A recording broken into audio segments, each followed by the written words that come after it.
Berman Golf Podcast, where we're helping golfers over the age of 60 increase distance off the tee so that they can hit shorter irons into the green. Yeah, baby. You can visit us at bermangolf.com for more information and get ready. This is going to be a fun one. And we're rolling, baby. We are back with the Long Balls Golf Podcast. Dr. Jake Berman here with my co-host, Jan Cermak. We are with Berman Golf, where we help golfers over the age of 60 increase distance off the tee, shoot more consistently, and play more frequently. Dun, dun, dun, dun. Those are the three biggies. That's why people come here is they're aging, they're losing distance, they want to gain it back. Or they really don't care about gaining more distance. They just want better consistency. Or the third one is they just have too much pain. Their back gives out, their knee gives out, their shoulder gives out, their neck gives out, something gives out, and they can't play 27 holes or even 18 holes, maybe even not even 9 holes, or they can't do it 2 days in a row. They can't go on the golf trip with the guys where you're usually playing somewhere between 27 to 36 holes, sometimes a day for 4 to 5 days in a row. And also what we're talking about last podcast about, for example, guys like Will on tour who you expect to be professionals and they're out there swimming with their backs and their backs are giving out. Yep. You know, so guys who are 24, 23 and have 2 hernias in their lower back and now they're out for the rest of the season, lose $18 million. And we're not going to go back to what we would do with $18 million at 24 years old. But this is what happens when you don't use your body effectively. And that actually is going to lead us into our next subject, which is the downswing, how to move appropriately through the ball. Yeah, so if we put things in the order of progression, what we start with everybody with is the address position. You got to start in the right position if you want any chance at all at ending in the right position. And I say ending at the right position means at impact. Like we got to be in the right position with the right muscles working at impact. So that's where we start. And the next thing is we go into the backswing. Okay, let's get into the backswing. We get into the backswing. We got the right positioning. We got the right muscles firing. We've been talking about it a lot. There's tons of YouTube videos that I've made on all of this. Then the next most common question is, how do I initiate the downswing? What's the first thing that I do?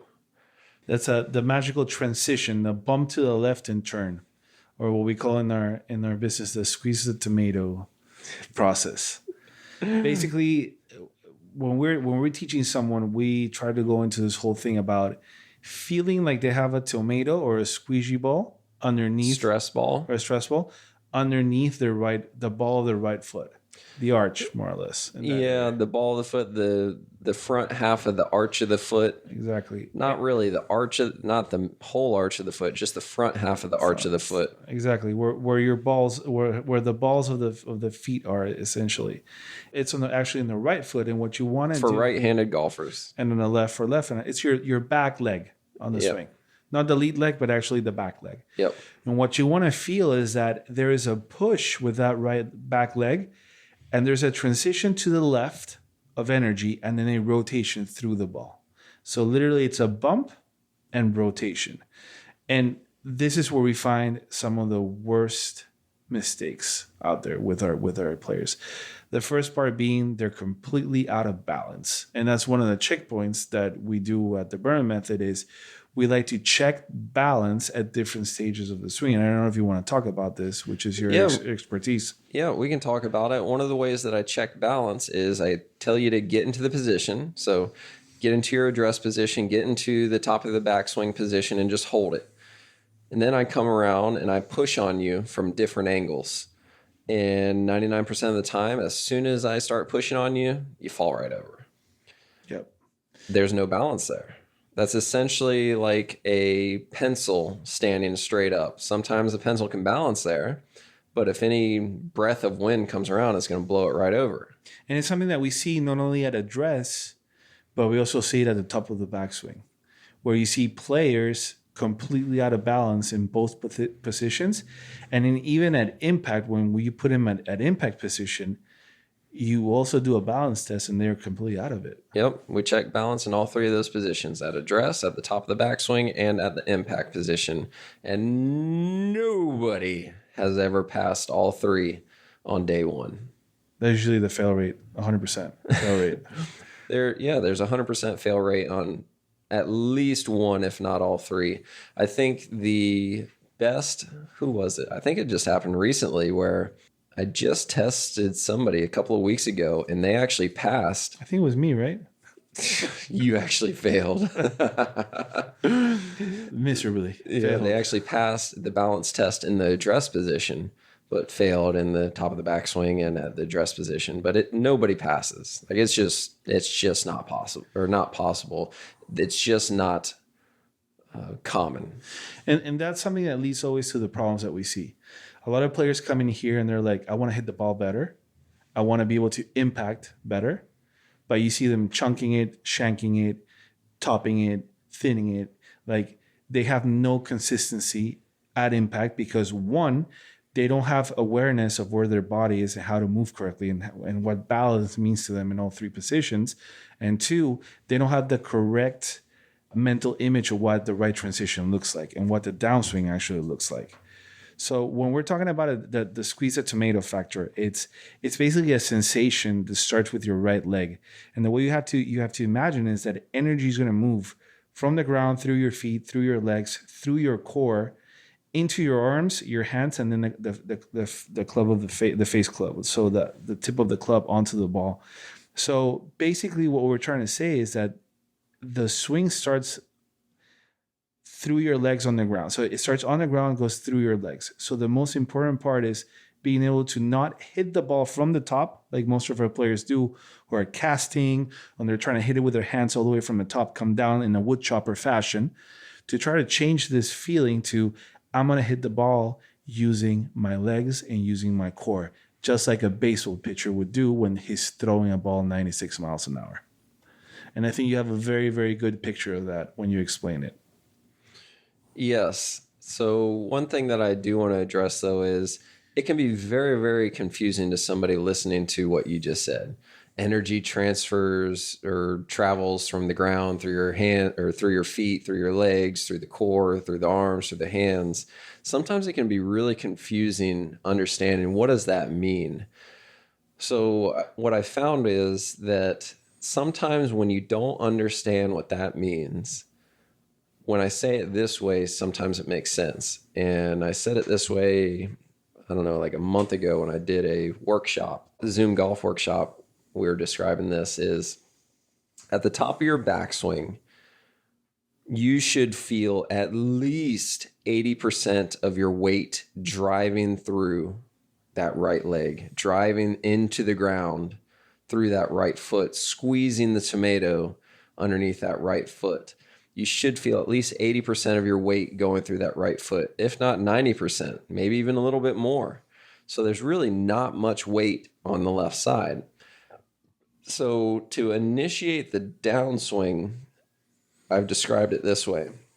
Think about that tomato magically turning into a cigar butt. And you're trying to put that cigar butt out. You're going to put it out with your right forefoot.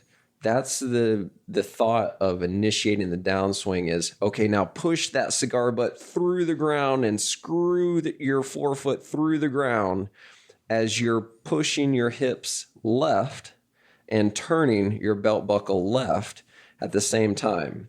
So it happens simultaneously where you're pushing your hips left and turning your belt buckle left as you screw your right forefoot through the ground. That is exactly what that's a. Does that help? Yeah, it's a very great representation because you feel that right leg working and you feel your hips moving left. So it's that transition of I'm pushing left and moving left that is going to bring your club and your hands down. It's not that I get to the top, I'm stationary and I just wood chop it down like you were axing the ball with an axe. Is an idea of I'm moving my body right to left. I'm using my body to bring down the club. I'm using my body to bring down my hands and to hit the ball.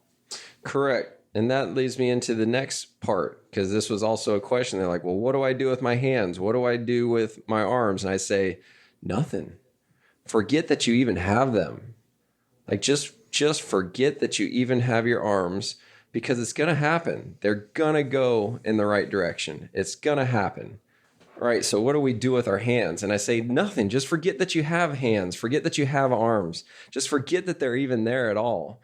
So when you initiate the downswing, just really think about screwing that right forefoot through the ground, pushing your hips left as you turn your belt buckle left, and the arms naturally start falling. I'm not thinking about bringing my arms down. I'm not thinking about dropping my arms. They naturally fall. So you just got to trust it. You got to trust the biomechanics. Your brain is so much smarter and so much faster unconsciously than you are consciously. You just can't think that fast. So you just got to focus on screwing that right forefoot through the ground, pushing that cigar butt through the ground, pushing your hips left as you turn your belt buckle left, and the arms and hands and golf club will naturally start falling down towards the ball. What's the name of that student that we had that came here and he was hitting the center in like 89 yards or 100 yards? I think he's in his late 70s, almost 80. And by the time he left, he was hitting his 7-iron like 150. And you remember that all that time he was asking us, what do I do with my hands? What do I do with my hands? Like the first half an hour it was what I would do with my hands. And once we got him thinking about his body, he gained 60 yards and he was hitting. That was Gary. That was Gary, right? That was Gary. So Gary's a prime example of that. Yeah. Two main things about him is extreme tension. Like he was holding on for dear life to the club. I don't know why, but he was like he was super tense with his arms and hands. And the second part is he had an acute awareness of where his hands were at all moments. And he was driving his swing by imagining where his hands need to be instead of just swinging with his body. And we worked with him on one, staying loose with the hands and arms, relaxing, being completely relaxed, but active. Relaxed, but in control, active. Do you want to explain what that means a little bit? It's no different from swinging a hammer. So anybody that's ever swung a hammer before, I know it's not the majority of the population. However, you pick up a hammer to try to hammer in a nail. You don't strangle the damn thing.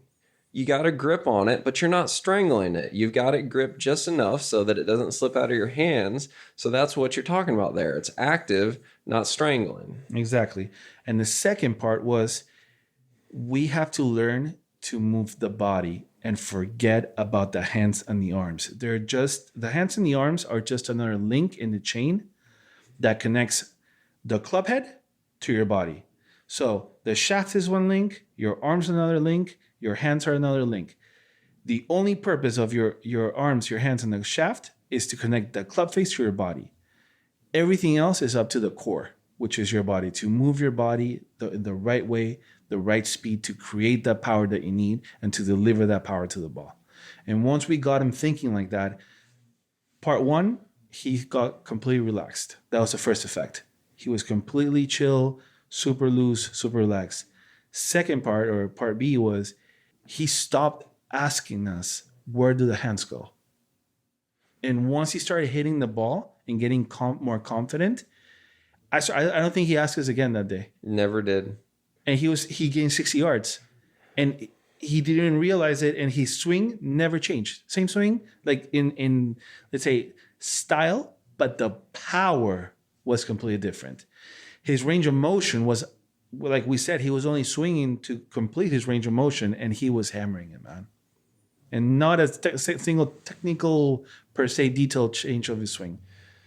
You know? Incredible. Just incredible. My mind was blown. I've never seen it happen so much, so fast. Like you're sitting there coaching them, and the amount of improvements in 30 minutes. It was amazing. And it was because he was trying less. He wasn't working as hard. He was relaxing. Like, it's just crazy to think about this game. This game is so stupid. The harder you work, the worse the result is. Yeah, it's counterproductive because also one other thing that I refer to my old coach, Alberto, like one of the previous podcasts, is he always used to tell me, like, the looser your wrist is, the faster that string moves with the pebble attached to it. So if you attach a rock to a string and you grab it and you just rotate it around, the looser you are with your hand and the more relaxed you are, the faster that rock is going to go. And the same thing applies to the swing. The looser we got him and the more relaxed he was, the faster he started swinging. Simple dynamics. If you're tense, tense equals being slow. Loose equals being fast. That's principles of physics. And that's what happens in the golf swing. When we have a player that is all choked up and tense and holding on for dear life, he's not going to have the same swing speed as a player who is relaxed and can actually use his body to swing the club. It's completely different golf. And he was a prime example of a player who came in here and in a matter of 45 minutes changed everything. Use the body effectively, relax the hands, relax the arms, forget they're even there. Just forget it. Precisely. You're not good enough. This is one of the things that I said on that Zoom workshop that I did was, because one of the guys said, "What do I do with my hands?" I said, "Nothing." Like, what do you mean? Like, nothing. Don't do anything with your hands. Forget you even have hands, because you're not good enough to do something with your hands. The only people on this planet who are good enough to do something with their hands are the pros, because they're doing things 8 hours a day. They're practicing 8 hours a day. You're not. If you're listening to this podcast, you're not practicing 8 hours a day. Pros are not listening to this. Amateurs are listening to this.